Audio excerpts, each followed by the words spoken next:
कृष्ण नाम अति मीठा है,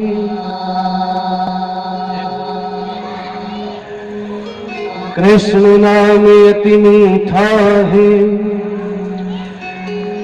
कोई गा के देख ले। कृष्ण नाम अति मीठा है, कोई गा के देख ले। आ जाते हैं साथ बोला के देख ले। कृष्ण नाम अति मीठा है, कोई गा के देख ले। आ जाते हैं साथ कोई बोला के देख ले। कृष्ण नाम अति मीठा है। जय हो।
यदि हरि लगे, शेष दिए यदि हरि लगे, लगा के देख ले। आ जाते हैं साथ बोला के देख ले।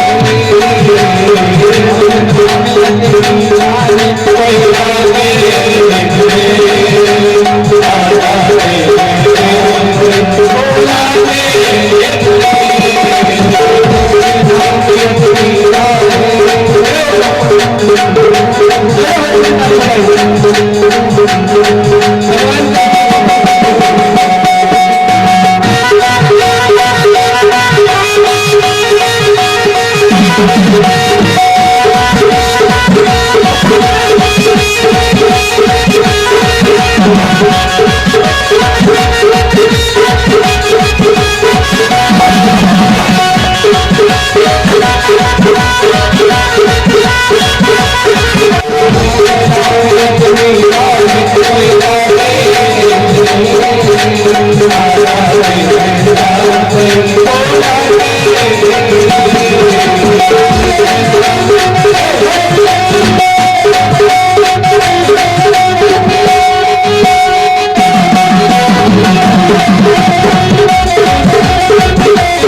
जीवन भर पाप किया है, गेद अजामिल गणिका ने कैसी करी कमाई, जीवन भर पाप की कमाई की, लेकिन एक बार हरि का नाम लेने से, नारायण का नाम लेने से संसार से उसको मुक्ति हुई, वैकुंठ धाम की प्राप्ति। नाम में इतनी महिमा, राम न सकहि नाम गुण गाए। कहते महाराज, अगर स्वयं भगवान अपने नाम की महिमा गाए तो भी जो है नाम की महिमा नहीं गा सकते। हाँ? क्यों? एक बार परीक्षा हुई थी, जब सेतु का निर्माण हो रहा था ना समुद्र में, सभी वानर सेना पत्थर पर राम राम लिखती थी और राम राम लिख करके उस पत्थर को जो है जैसे ही पानी में डालती पत्थर तैरने लगा। राम जी ने विचार किया पेपर बैठे बैठे, ये लोग मेरा नाम लिख करके पत्थर डाल रहे हैं और पत्थर तैर रहा है, एक काम करता हूं मैं स्वयं पत्थर को उठा करके डालूंगा तो तैरेगा ही। और राम जी ने पत्थर उठाया, जब नाम लिखने से पत्थर तैरता है तो जब नाम जिसका नाम है अगर वो स्वयं डाले तो डूब ही नहीं सकता। राम जी ने पत्थर उठाया और जैसे ही कहते हैं समुद्र में छोड़ा वो पत्थर डूब गया। हनुमान जी से पूछा, मेरा नाम लिखने से तैरता है और मैं डालता हूं तो डूब जाता है, ऐसा क्यों? बोले महाराज इसका सीधा सा उपाय है, आप जिसको छोड़ देंगे वो तो डूब ही जाएगा है? और एक बात बताओ, अगर आपको बुरी ना लगे, बोले क्या? बोले जितनी शक्ति आपके नाम में है ना उतनी शक्ति आप में नहीं है। हाँ? जितनी शक्ति आपके नाम में है, क्योंकि राम न सके नाम गुण। अरे राम ने तो केवल अहिल्या को तारा, लेकिन नाम ने जो है तो करोड़ों लोगों को तार दिया। और कलयुग में आपकी महिमा कम है, आपके नाम की महिमा ज्यादा है। कलयुग केवल नाम है,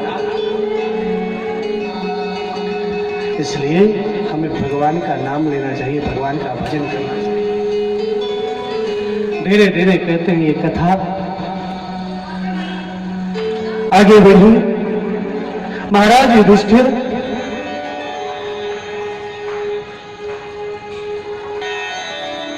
के वंश के परीक्षित महाराज श्रीमद् भागवत कथा को श्रवण कर रहे हैं। आज परीक्षित जी महाराज ने सुखदेव जी से प्रश्न किया, बोले महाराज मैं ये जानना चाहता हूं, अपने नाम की महिमा गाई, ये तो अजामिल का उद्धार हो गया, लेकिन भगवान को जो अपशब्द बोलता है भगवान उसका भी उद्धार करता। भगवान से जो द्वेष करता है, अजामिल भगवान से द्वेष नहीं करता था, चोरी करता था, व्यसन करता था, उससे कहीं पर भगवान से युद्ध नहीं हुआ, भगवान से द्वेष नहीं किया, भगवान को अपशब्द नहीं बोला। इस संसार के पाप किए, लेकिन जो डायरेक्ट भगवान को अपशब्द बोलता है भगवान उसका भी उद्धार करते हैं। हाँ? शिशुपाल था, शिशुपाल का उद्धार भगवान ने किया, क्यों? उसको भी वही उत्तर है।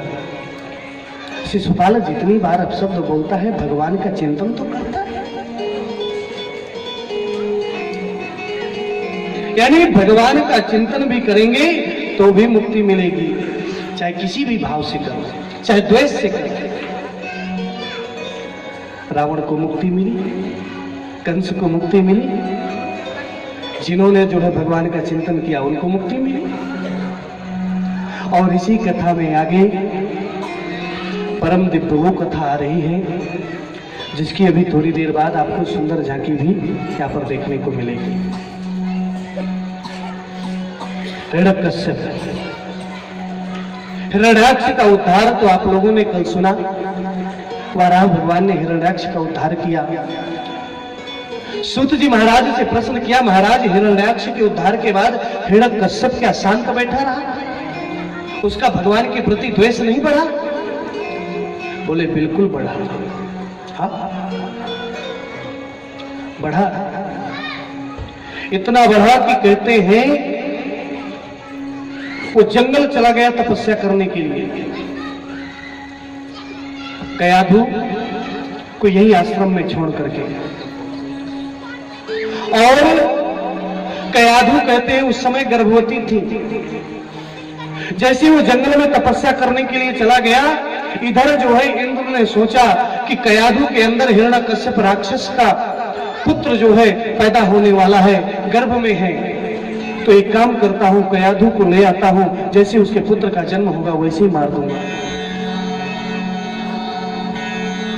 और आज जैसे ही कहते हैं वो तपस्या करने के लिए हिरण्यकश्यप गया, इधर जो है इंद्र वहां पर पहुंचा और कयाधु को लेकर के जाने लगा। बीच में नारद जी मिल गए। आज इंद्र को समझाया, इसको कहां लेके जा रहे हैं? बोले इसके बेटे को मारना है। बोले बिल्कुल मारने की जरूरत नहीं है, क्योंकि इसके अंदर जो बेटा पल रहा है ना, वो भगवान का बहुत बड़ा भक्त होगा। और कयाधु को नारद जी अपने आश्रम में ले गए। नारद जी अपने आश्रम में ले जाकर के वहां पर जो है सुंदर सत्संग भागवत आदि की कथा जो है कयाधु को सुना रहे हैं। कयाधु, देखिए बहुत बड़ी बात है, किसी भी माँ के गर्भ में जब बच्चा होता है, माँ जितना ज्यादा रामचरितमानस, रामचरित्र, कृष्ण चरित्र ये सब पढ़ेगी ना, उसके संस्कार कहते गर्भ में आते हैं, उस बच्चे के अंदर आते हैं। हाँ, उस समय माँ का जैसा मन रहेगा, भगवान के प्रति लगा रहेगा, अच्छी पुस्तकों को पढ़ेंगे, धार्मिक ग्रंथ पुस्तकों को पढ़ेंगे, तो अच्छे विचार वाला, अच्छे संस्कार वाला बेटा जन्म लेगा। इसका प्रमाण है। हाँ? अभिमन्यु महाराज को जो शिक्षा मिली है ना, चक्रव्यूह की, गर्भ में ही मिली थी। इसलिए जब गर्भ रहे, गर्भ में अगर शिशु है, तो माँ को बहुत सुंदर नियमों का पालन करना चाहिए। आज कयाधु को नारद जी उपदेश दे रहे हैं, कयाधु को समझा रहे हैं, भगवान की कथा सुना रहे हैं, और उसका प्रभाव उस बच्चे पर पड़ा। और जब कहते हैं बच्चे का जन्म हुआ, नारद जी ने ही उसका नामकरण किया, प्रहलाद रखा, और उस प्रहलाद को भी शिक्षा दी। इधर हिरण्यकश्यप 12 वर्षों तक तपस्या की। 12 वर्षों की तपस्या करने के बाद जैसे ही ब्रह्मा जी उसके सामने प्रकट हुए, ब्रह्मा जी ने कहा वरदान मांगो। बोले मैं ये वरदान चाहता हूं कि मेरी कभी मृत्यु ना हो। ब्रह्मा जी बोले ये तो नहीं हो सकता। हाँ? ये तो बिल्कुल नहीं हो सकता, मरना तो पड़ेगा। जिसने जन्म लिया है उसको मरना भी पड़ता है। अरे जन्म लेते समय ही मृत्यु का भी जन्म हो जाता है। हिरण्यकश्यप ने कहा तब तो दूसरा वरदान दो। बोले क्या? बोले मुझे ये वरदान दो कि ना मैं अस्त्र से मरूं, ना शस्त्र से मरूं, ना मैं दिन में मरूं, ना रात में मरूं, ना अंदर मरूं, ना बाहर मरूं, न किसी मनुष्य से मरूं, न किसी जानवर से मरूं, न नीचे मरूं, न ऊपर मरूं। यानी ऐसा वरदान मांगा कि कोई मुझे मार ही न सके। ब्रह्मा जी ने वरदान दे दिया। और जैसे ही हिरण्यकश्यप आया, देखा कि कयाधु नहीं है, इधर उधर खोज किया, नारद जी के आश्रम में मिले, कयाधु को लेकर के आया। प्रहलाद को देखा, मेरा बेटा। प्रहलाद को आज हिरण्यकश्यप गले से लगा लिया और आज पूरी प्रजा को आश्वस्त कर दिया कि आज के बाद कोई नारायण को नहीं भजेगा, सबका भगवान मैं हूं, हिरण्यकश्यप भगवान है। प्रहलाद को भी शिक्षा दी, बेटा मैं तेरा भगवान हूं, मेरे नाम को जपो और जाओ, तुम्हारे जो गुरु हैं शुक्राचार्य जी, उनके जो पुत्र हैं संड और मर्क, वो आपको शिक्षा देंगे। प्रहलाद जी को भेजा। प्रहलाद जी को कहते हैं जैसे ही गुरुपुत्र शिक्षा देने लगे, प्रहलाद जी शिक्षा नहीं, प्रहलाद जी उल्टा उन्हीं को शिक्षा देने लगे। हाँ, श्रवणम कीर्तनम विष्णु स्मरणम पाद सेवनम अर्चनम वंदनम दास्यम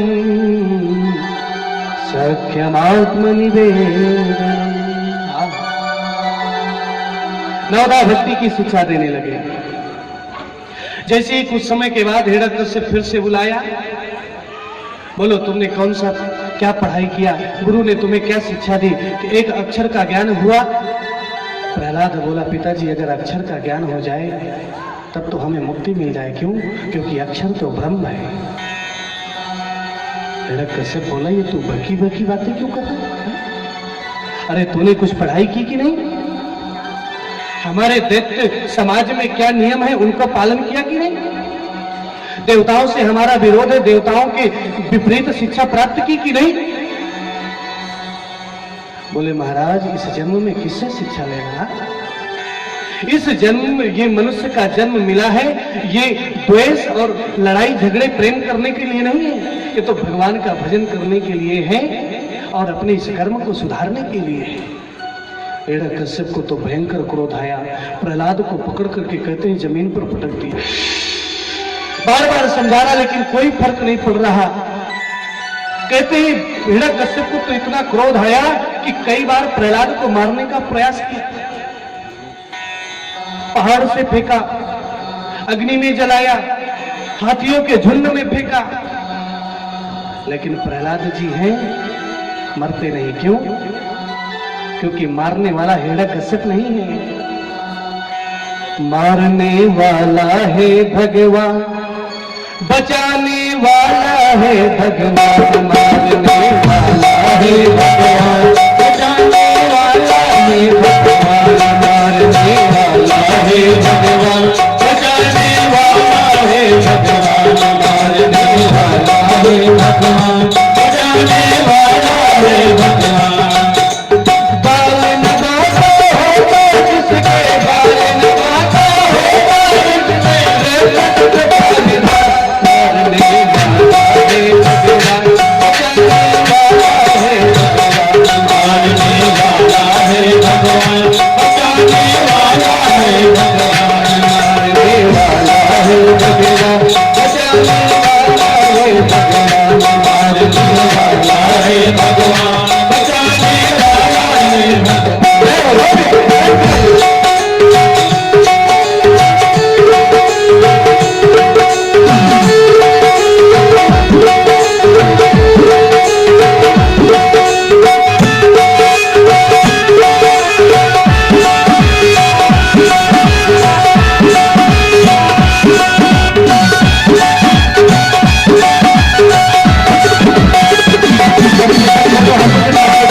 तुम जोड़ो जागो भाई कल किया भारत बिना प्रीत तुम जोड़ो कल क्या होगा इसकी चिंता जगत पिता पर छोड़ो कल क्या होगा इसकी चिंता जगत पिता पर छोड़ो। क्या होनी है कारण होनी, क्या होनी है कारण होनी, सबका होगा करने वाला है भगवान, बचाने वाला है भगवान, मारने वाला है भगवान, बचाने वाला है भगवान।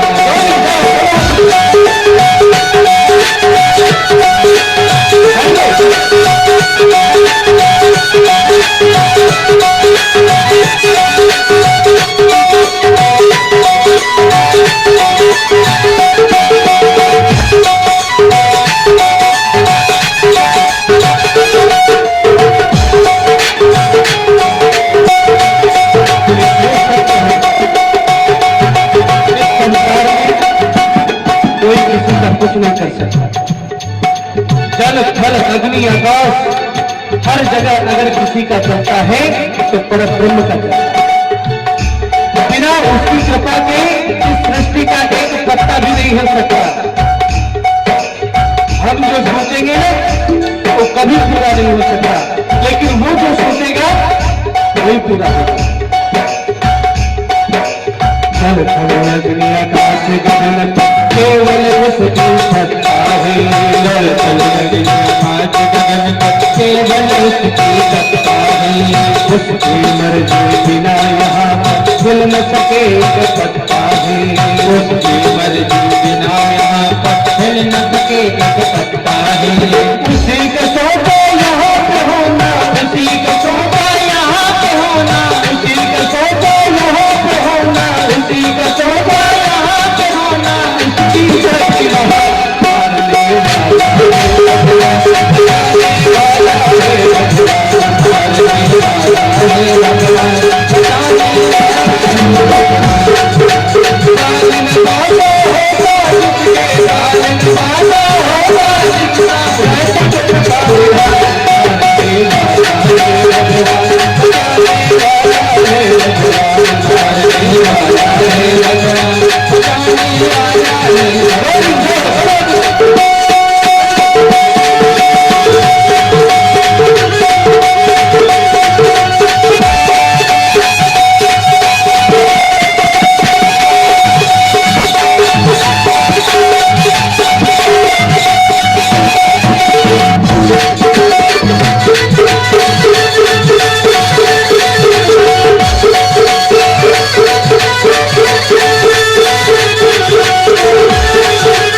के लोग अपने दीनानाथ में, सत्तार को जगत के लोग अपने दीनानाथ में।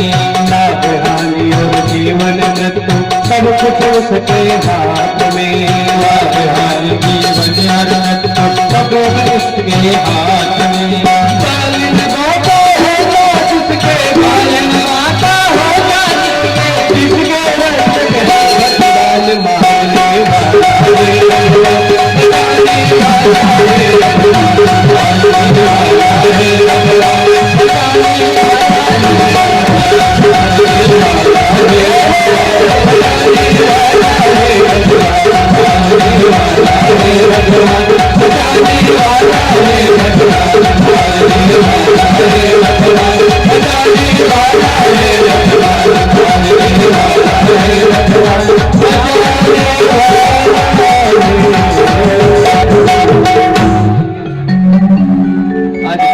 को बहुत मारने का प्रयास किए, लेकिन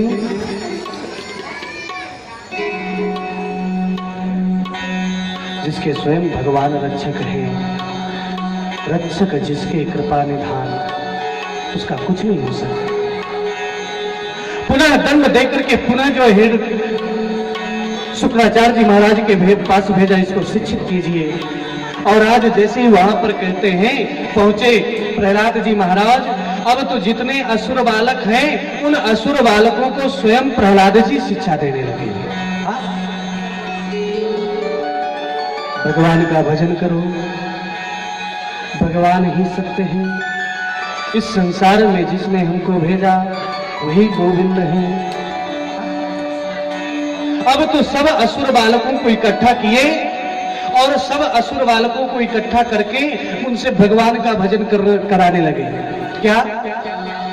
श्रीमन नारायण नारायण नारायण, श्रीमन नारायण नारायण नारायण, श्रीमन नारायण नारायण नारायण, श्रीमन नारायण नारायण नारायण, श्रीमन नारायण नारायण नारायण, श्रीमन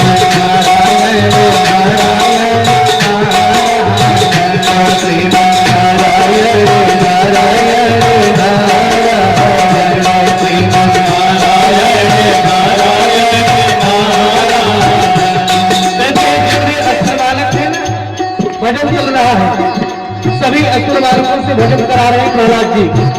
हिरण्यकश्यप ने विचार किया क्या हो रहा है, विद्यालय में जाकर के पता करना चाहिए। एक सैनिक को भेजा कि जाकर के देखो वहां पर क्या हो रहा है। जैसे सैनिक वहां पर गया तो देखता क्या है कि यहाँ तो सब लोग जो हमारे राजा के जो शत्रु है ना नारायण, उनका भजन कर रहे हैं। अब तो सैनिक ने जाकर के रोकने का प्रयास किया और जैसे ही प्रहलाद को पकड़ा ऐसा करंट आया कि वो सैनिक भी भगवान का भजन करने लगा।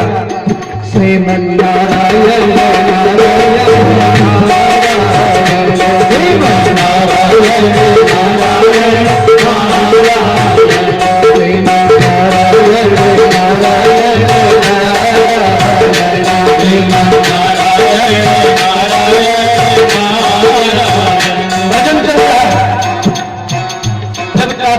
सैनिक वापस नहीं आया तो स्वयं जो गुरुपुत्र है उन दोनों गुरुपुत्रों को भेजा कि जाकर के देख करके आओ।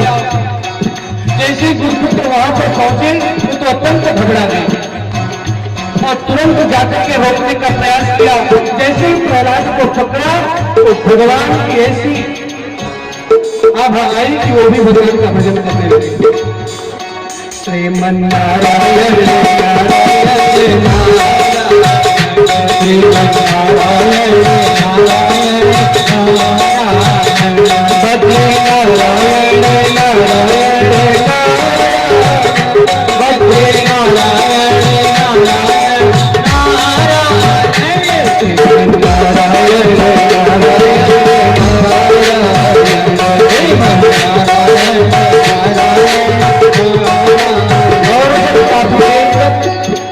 गुरुपुत्र भी नहीं आएगा तो आज स्वयं हिरण्यकश्यप ने विचार किया कि मैं जाकर के देखता हूं क्या हो रहा है। और जैसे ही वहां पर हिरण्यकश्यप पहुंचा देखता क्या है कि भजन चल रहा है। हिरण्यकश्यप दौड़ करके गया उस भजन के बीच में भजन चल रहा है। श्रीमन्नारायण नारायण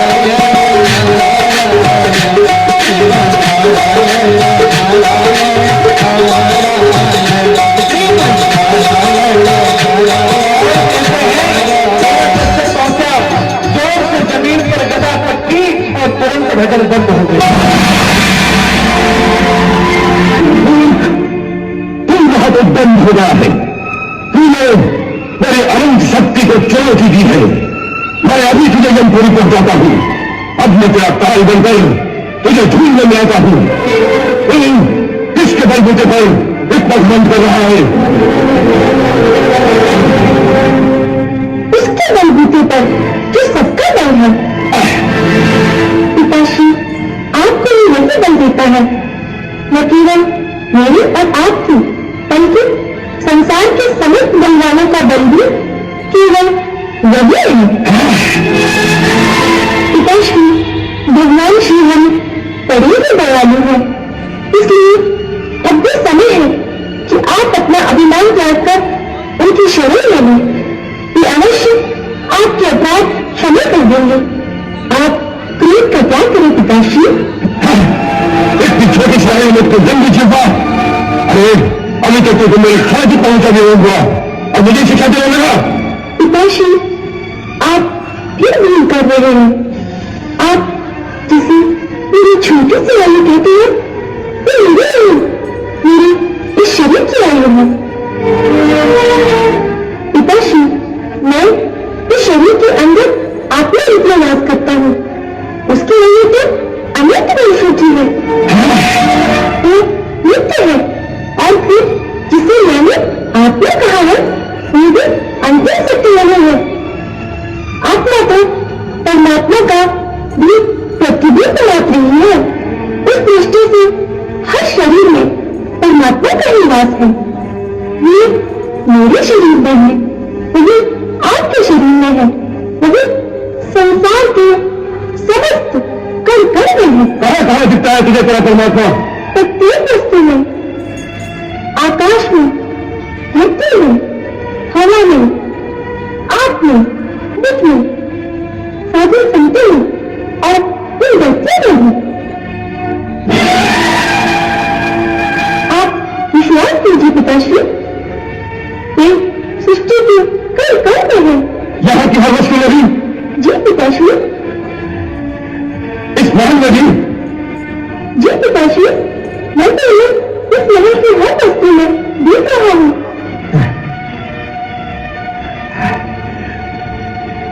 इस खंभा में दिखता है तुझे तेरा परमात्मा? पिताश्री, सिर्फ खंबे पर ही है। यदि वो इस खंबे में भी है तो मैं अभी इस खंबे को ही चकनाचूर कर देता हूं।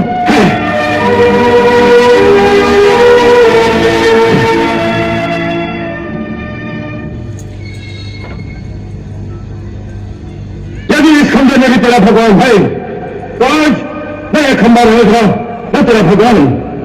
यदि शक्ति है तेरे भगवान में तो मैं इससे बचा ले अपने आप को, बचा ले अपने आप को।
कि तू किसी ब्रह्मा की सृष्टि से नहीं मरेगा।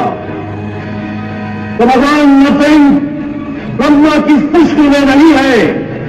ये न नर है, न पशु, न सुर है, न दैत्य। इस समय न दिन है न रात, संध्या वेला है। तुझे अस्त्र से मारा जा रहा है न शस्त्र से। तुझे नरसिंह भगवान अपने नखों से मार रहे हैं।